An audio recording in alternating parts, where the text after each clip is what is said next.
What I really like about Bella is that she has a slightly grizzled edge to her.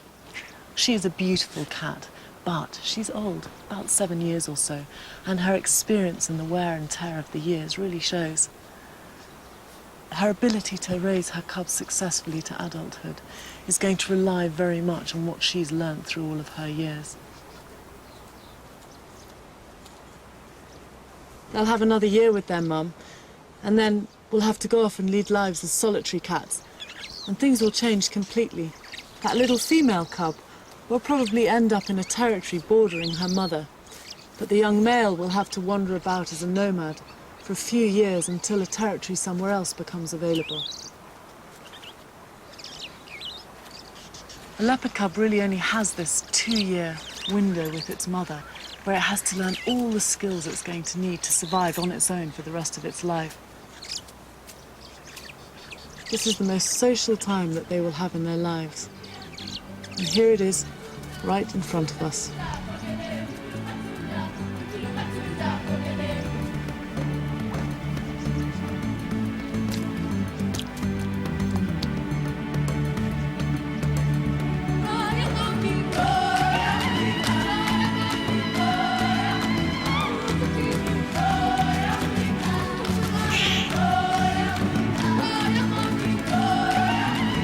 But I think there's something special about Bella.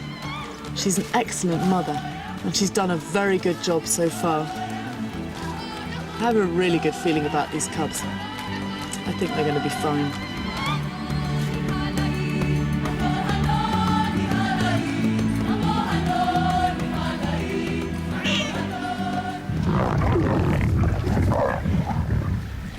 If you've got 16 kids to feed, then it really doesn't pay to pop out to the shops and buy a bag of crisps. You've got to go out and do a mega shop. Well, that's precisely what the Marsh Pride of Lions have just done.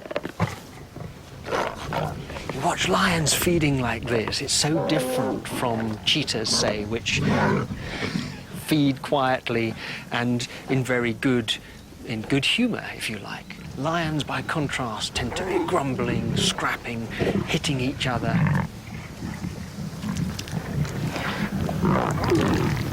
Those thunderous voices are not Simba, they're not even the adult females, they're the cubs.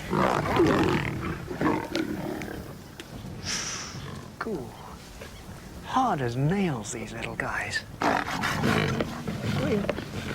That's like having literally a nail driven into the top of your skull, having half your face pulled over your eyebrows, and just sitting there whilst you're chewing on a piece of steak.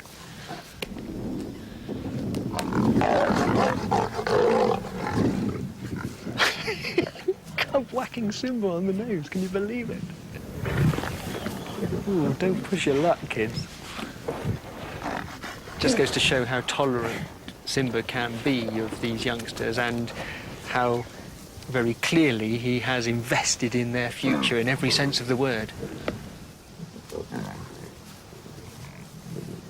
Protecting such a huge family is no mean feat, and as a lone male, Simba has done really well to hold on to the Marsh Pride throne. But the two invading males that caused so much trouble earlier in the week are never far away. Sometime soon there's bound to be a confrontation, and Simba will have to stand and fight or run for his life again. For now, at least, he can lie back and reap the rewards.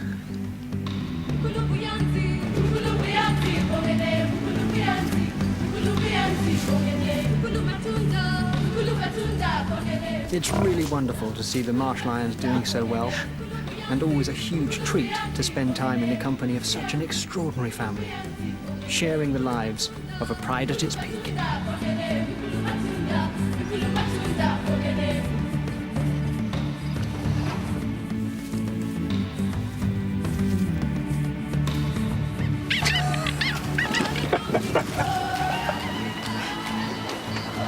Perfect end to the evening coming up here, I think.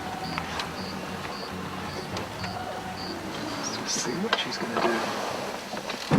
There we go. I spent most of the last 25 years working with lions and leopards, so it's been a real privilege to spend time with a cheetah like Kike, to get those close-up views that she's afforded us, and to see all the struggles that she has. I mean, it's a really tough life for a cheetah, trying to survive amongst the lions and the leopards. Only 5% of cheetah cubs reach maturity, and yet here's Kike on her 4th attempt with these 3 9-month-old cubs. I think this time she's going to make it.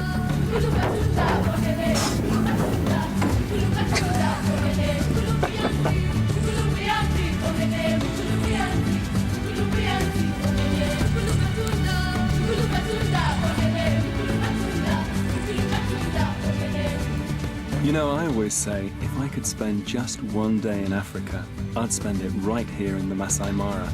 It's such a magical place. The landscape, the colors, the sunsets, but best of all, our incredible big cats, the lions, the leopards, and of course, the cheetahs. The Mara always delivers for us. Hope to see you next year.